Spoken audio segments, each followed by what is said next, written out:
Bonjour à tous. Soignants suspendus, le gouvernement pris au piège. Pourquoi? Parce que les drames s'accumulent, que le sujet donc monte de plus en plus et que même un début de solidarité, enfin, entre soignants s'organise.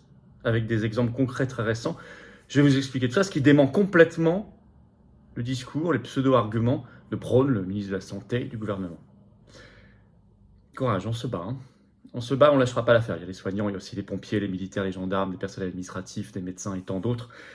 Bien évidemment, c'est une question très très importante, beaucoup plus qu'une question simplement même de principe. En tout cas, on parlera de cette réintégration des personnels suspendus lors du grand cortège national pour la paix et la liberté, samedi 19 novembre. Ça promet d'être énorme. Organisez-vous par covoiturage partout en France. Rendez-vous Paris, 14h, place du Palais Royal. On ira justement sous les fenêtres de Braun, au ministère de la Santé à la fin. Vous avez noté la date. Je vous laisse vous organiser. Ça va être très important. On va beaucoup mobiliser. Il y aura des figures de la résistance, bien évidemment. Oh, d'ailleurs, ce 11 novembre, là, ce vendredi, il y a notre direct à 19h, même si c'est férié, évidemment, on le fait. Je prendrai vos questions en direct. L'actualité mondiale, nationale, explosive, brûlante, en direct, vous l'avez noté. Ce sera à 19h ce vendredi 11 novembre. Voilà, continuez de vous abonner à cette chaîne en attendant. Petit bouton en dessous, le petit clic si vous voulez bien. En tout cas, vraiment, je vous en remercie. C'est gratuit, c'est instantané. Vous avez juste à cliquer sur s'abonner. Si vous n'êtes pas encore abonné à la chaîne, ça permet une meilleure visibilité de toutes ces vidéos, y compris pour des gens qui ne nous connaissent pas encore. Et c'est eux qu'il faut viser, qu'il faut transformer en résistants. Merci à ceux qui se sont abonnés récemment, merci à ceux qui vont le faire également. Ça, c'est la carte orange d'adhérent aux Patriotes. Ça, c'est une carte d'espérance. Ça, c'est le pass salutaire. C'est le pass d'avenir et d'espérance. Ouais. Ça, c'est le passeport pour la liberté, pour la France libre, pour la souveraineté, pour la dignité, pour l'humanité. Rien que ça, oui. Parce que ce sont des combats éminemment anti-oligarchiques et donc éminemment de résistance populaire. Pour nous et les générations qui viennent. Et on y tient tellement. Alors le lien pour adhérer, je vous attends. Restez jamais seul, soit en métropole, outre-mer ou à l'étranger. On est partout présent et organisé. Vous serez mis en relation avec des gens qui pensent comme vous. Le lien pour adhérer ou reprendre votre adhésion annuelle. Si vous avez adhéré il y a plus d'un an, c'est pas automatique, pensez à le refaire. C'est le même, en tout cas, adhérer ou réadhérer. C'est le premier sous la vidéo en description. Il est également en commentaire épinglé et vous le trouverez dans les dernières secondes de cette vidéo en cliquant sur votre écran. Sous la vidéo en description, vous trouverez juste en dessous un deuxième lien pour faire un don de soutien aux Patriotes. Bah oui, tout se finance avec de l'argent. On n'a pas un centime de financement public cette année, pas un. Voilà. Or, on fait. Ça coûte cher, il y a l'inflation. Les dons supérieurs à 500 €, on a mis des avantages supplémentaires et des petits avantages en plus. Voilà. C'est expliqué sur le site des Patriotes. Mais dans tous les cas, quel que soit le montant, c'est utile et c'est défiscalisé aux 2/3 pour vous, comme les adhésions et les réadhésions d'ailleurs. Bravo donc aux donateurs et aux réadhérents. Bienvenue aux nouveaux adhérents patriotes. Allez, soignants suspendus, le gouvernement pris au piège. Son discours, en fait, qui est fou et pervers, n'est plus audible, pour plein de raisons, je vais vous expliquer. Car, d'abord, les drames s'enchaînent, et un début de solidarité même s'organise entre soignants vaccinés et non vaccinés. Et ça, c'est totalement nouveau, parce que juste ici, il jouait la carte de la division, et ça avait plutôt bien, malheureusement, plutôt bien marché. Alors ainsi, il a récidivé, le nouveau ministre de la Santé, François Braun, c'était ce 8 novembre, lors des questions au gouvernement dans l'hémicycle de l'Assemblée nationale. Il répond à un député de la France Insoumise qui voulait justement, qui parlait de la réintégration des soignants. On remarque qu'il y a quand même de plus en plus de députés qui en parlent. Et ça, c'est quand même aussi le signe de la pression de vous, de la résistance. Avant, il n'en parlait pas. En tout cas, Braun a répondu à ce député de la France Insoumise sur leur réintégration. Je cite « Je m'étonne que LFI présente une idée de l'extrême droite italienne comme solution miracle à la crise de l'hôpital. Je le redis, ajoute-t-il, la réintégration des soignants non vaccinés n'est pas une solution. Elle est d'ailleurs rejetée par leurs collègues et leurs patients. » Fin de citation. Alors il faut analyser cette phrase qui est folle, perverse. D'abord, il n'y a aucun argument de fond là-dedans. Réécoutez-la, il n'y a aucun argument de fond sérieux là-dedans. Deux, c'est une idée de l'extrême droite italienne, parce qu'effectivement, l'Italie a réintégré ses soignants depuis le 1er novembre, ça devait être fait le 1er janvier, mais avec le nouveau gouvernement, ils l'ont avancé de 2 mois, tant mieux, au 1er novembre.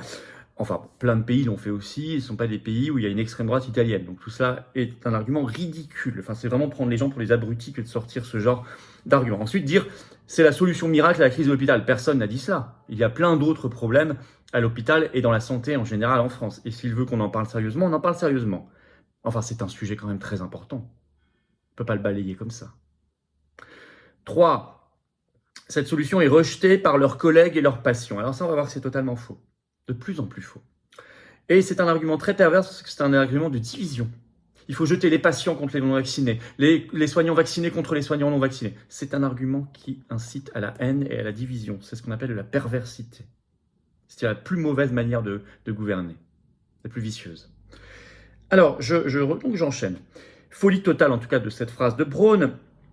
Démenti immédiatement, c'est ça qui est extraordinaire.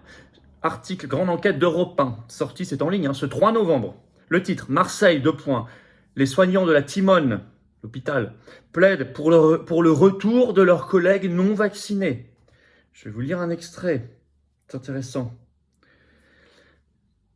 Europe 1. À l'hôpital de la Timone à Marseille, Sonia, aide-soignante, est épuisée à la sortie de son service. Elle déplore une dégradation des conditions de travail depuis la mise à l'écart des non-vaccinés.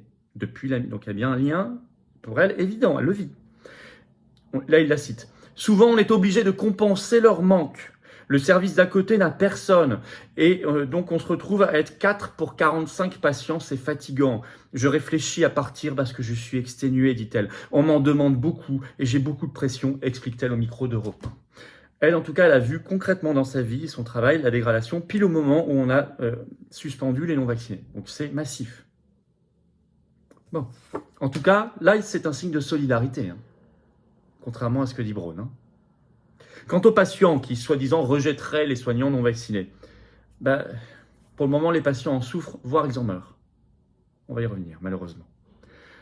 Si on regarde au-delà des patients, les Français en général, le dernier sondage sur le sujet, il a été publié le 13 juillet, c'est un sondage de l'IFOP, qui montrait qu'à l'époque, 55% des Français étaient déjà favorables à leur réintégration, donc une majorité. On peut d'ailleurs supposer que depuis le 13 juillet, c'est même plus que 55%, parce que le sujet est de plus en plus important dans le débat. Enfin, déjà, à l'époque, c'était le dernier sondage qu'on a auprès des Français, c'était majoritaire déjà. Donc, Braun ment.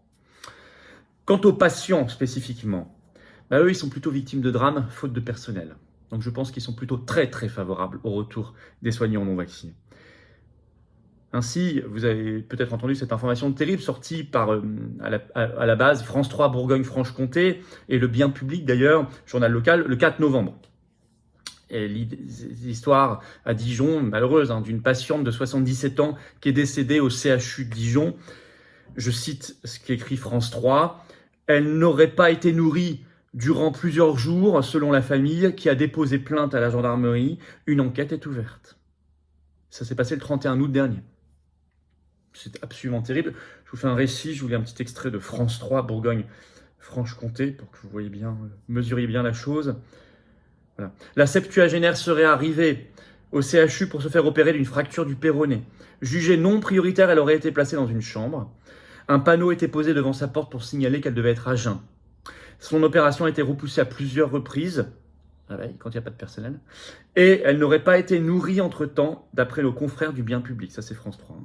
Je cite toujours. La défunte se serait notamment plainte de son traitement auprès de sa fille par téléphone, indiquant qu'on ne lui avait toujours pas donné à manger. Cette dernière aurait fini par tomber dans le coma avant de décéder. Peut-être mourir de soif, de faim. Enfin, c'est une horreur totale. On verra bien, il y a une enquête. Puisque le CHU, quand même, s'est expliqué, a fait ce 8 novembre une conférence de presse, et lui, il dément, il dit, elle a été, je cite, maintenue à jeun, mais de manière contrôlée. Bon. Enfin, en tout cas, on remarque que les opérations ont été repoussées. Il y a un problème de pénurie de personnel, voire de drame derrière. D'ailleurs, pénurie de personnel, il y a d'autres exemples. Vous avez Le Parisien, toujours ce 8 novembre, le titre « Un drame, faute de médecins. Le service d'addictologie de l'hôpital René Muret de Sevran a fermé. » Je cite toujours Le Parisien. La PHP, donc l'Assistance publique hôpitaux de Paris, parle d'une suspension temporaire d'activité en raison de difficultés de recrutement médical. Le Parisien écrit toujours, je cite, c'était le seul service public du département destiné au moyen séjour des patients suivis pour une addiction. Mais la presse quotidienne et régionale, comme on dit, la presse locale, regorge d'exemples. Tous les jours. Je vous en donne simplement rien qu'en 24 heures. J'en ai trouvé quelques-uns et ça n'est même pas exhaustif. Dans toute la France. Le journal de Saône-et-Loire, le JSL, 8 novembre, le titre « Chagny, l'hôpital, sous tension.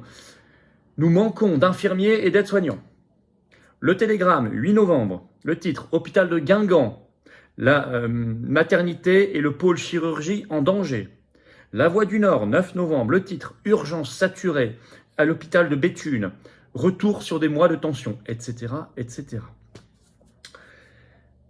Il va sans dire qu'il manque non seulement les soignants suspendus, et des personnels administratifs d'ailleurs, hein, et des médecins, peut-être 15 000, dit-on.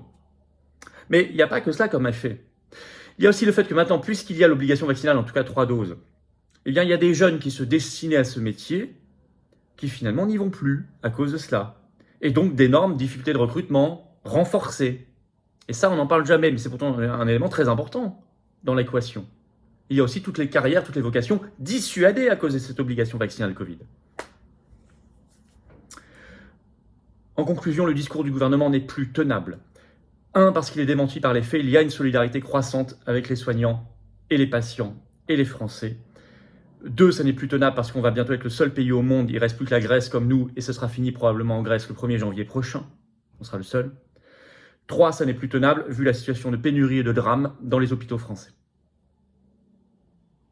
C'est donc le moment où il faut le plus maintenir et accentuer la pression. Ça craque de partout. Vous avez le même débat chez les pompiers, 5300 suspendus à l'heure actuelle, et d'autres professions. Je vous remets la grande pétition nationale parce qu'elle cartonne. Le lien est sous la vidéo en description pour la réintégration de tous les suspendus. Signez-la, relayez-la. Si vous ne l'avez pas encore fait, vraiment, ne pensez pas que ça ne sert à rien, pas du tout. À chaque fois que vous relayez, vous signez, vous informez de nouvelles personnes qui ne savent pas le problème. Je compte sur vous. Merci d'avance. Abonnez-vous également à cette chaîne YouTube, le petit bouton cliquez en dessous là, hop, vous appuyez, c'est gratuit, c'est instantané, s'abonner. Plus vous êtes abonné, plus les vidéos circulent, sont découvertes par de nouvelles personnes et on va vers le demi-million d'abonnés. C'est absolument considérable sur cette chaîne. Grand merci à ceux qui se sont abonnés, à ceux qui vont le faire dans les secondes qui viennent. Je le sais, voilà. Je vous attends, patriotes. Je vous attends, patriotes. Je vous donne 2 rendez-vous d'abord. Je suis dans le Var le 17 novembre. Pour un dîner patriote dans mon Tour de France de la Résistance, vous écrivez à référent83, tout collé sans accent, @les-patriotes.fr si vous voulez des informations, voire réserver. Il y a encore quelques places. Et le 24 novembre, je suis à Pau. Avec grand plaisir, vous écrivez à référent64, tout collé sans accent, @les-patriotes.fr pour avoir des informations et réservations. Je continue le Tour de France chaque semaine. Hier, j'étais à Colombey, 2 églises, bien évidemment. Alors venez aux patriotes, venez nous aider, venez apporter votre richesse d'esprit, de conviction, d'âme, de cœur, votre talent, votre expertise pointue, votre expérience de vie. Soyez mis en relation avec des gens qui pensent comme vous près de chez vous, c'est ça aussi être adhérent. En métropole, outre-mer, comme à l'étranger. On se bat pour de belles valeurs, et pour les enfants et les petits-enfants. Notre pays et l'humanité. Le lien pour adhérer ou réadhérer, pensez à réadhérer, c'est pas automatique, hein, ça dure 1 an. Le lien est sous la vidéo en description, c'est le premier lien, c'est le même, adhérer ou réadhérer. Il est également en commentaire épinglé dans quelques secondes en cliquant sur votre écran. Sous la vidéo en description, 2e lien pour faire un don de soutien aux patriotes, vital là aussi, selon vos moyens. Faites-le. C'est défiscalisé aux 2 tiers pour vous, comme l'adhésion et la réadhésion, ça permet de financer des choses parce qu'on n'a pas 1 euro de financement public cette année, or on fait beaucoup et ça coûte très cher, de plus en plus cher. Bravo donc aux réadhérents et aux donateurs, bienvenue aux nouveaux adhérents patriotes résistants et vive la France.